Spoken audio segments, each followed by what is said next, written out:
All right, hello from Indy. I wanted to talk to you today about the fuel system on my car. I've had a couple questions about it, and I thought I'd have a little more of a detailed conversation about what I did and how I did it. It might help somebody else with their car. So, as I've mentioned, when I did the fuel system on here, everything has been replaced. The fuel tank, the filler neck, the lines, everything. But I didn't do it all at once, because if you'll remember, if you've been following me for a while, you'll remember really until early last summer, it still had a 318 in it. We've just done the 440 swap since then. But when I got the car had sat for 20 or 30 years, I don't remember. And the gas tank was rotted and the sending unit was bad, so just replace that. So the first thing I did was replace the gas tank. And this is a 72. It was made May of 72.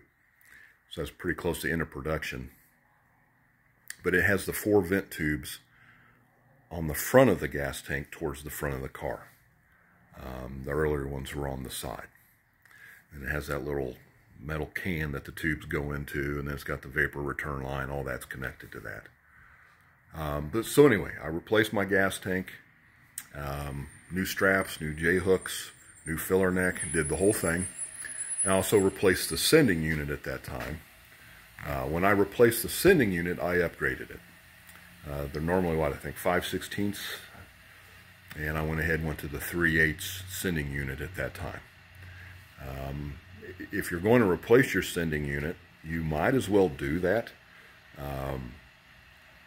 That way, if you do upgrade your engine or anything down the road, you don't have to mess with that then. When you go from the 3/8 sending unit to the 5/16, it's no big deal. Just use you can go either way. You can use the 5/16 rubber fuel line to make the connection between the two. You can get it pinched over, or you can go down either way. If that makes sense what I'm saying. Don't hesitate to use that larger line.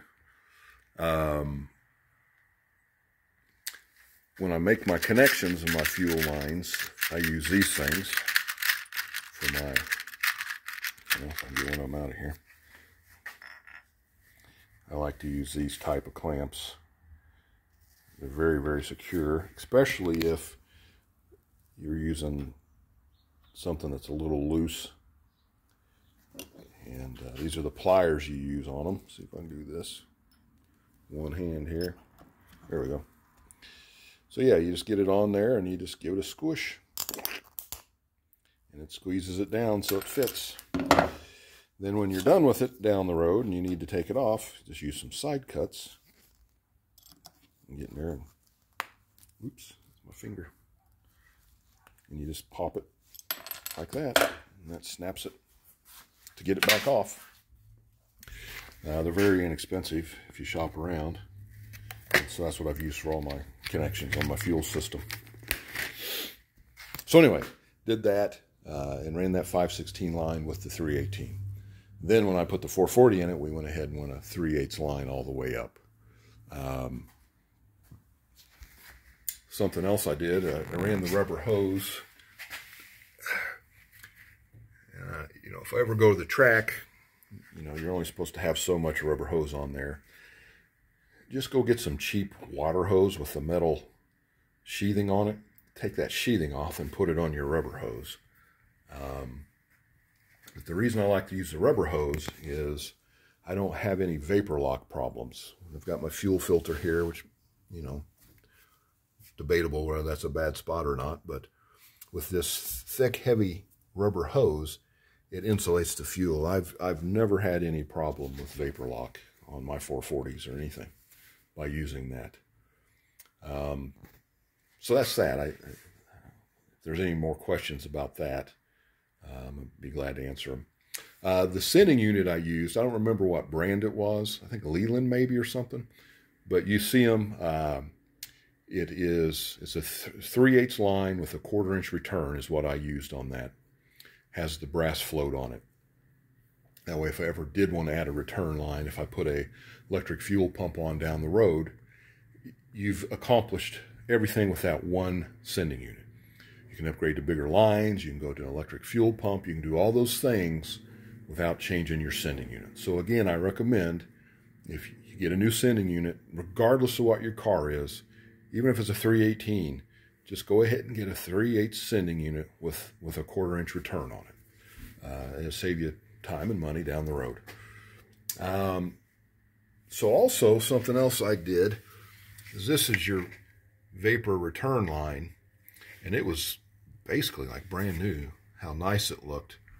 And I went ahead and left it on and left it connected to the charcoal canister.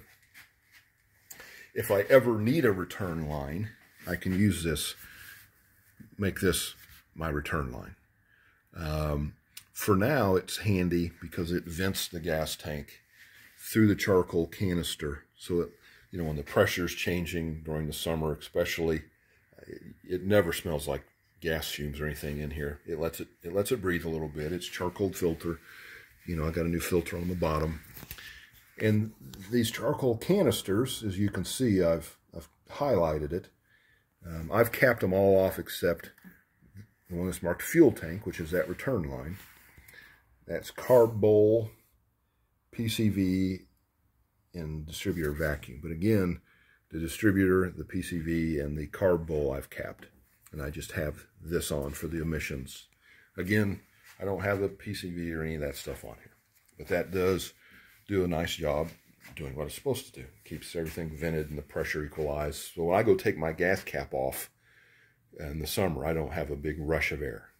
It's all equalized. And there's no smell. You don't smell at all because, again, it's going through the charcoal. I think that's about really it. It's really pretty simple. You could basically do the same thing I've done if you're building your car. Yeah, I can't think of anything else to really add. I guess if anybody has any questions, feel free to shoot them my way. But that's all I did. And that's it. Later.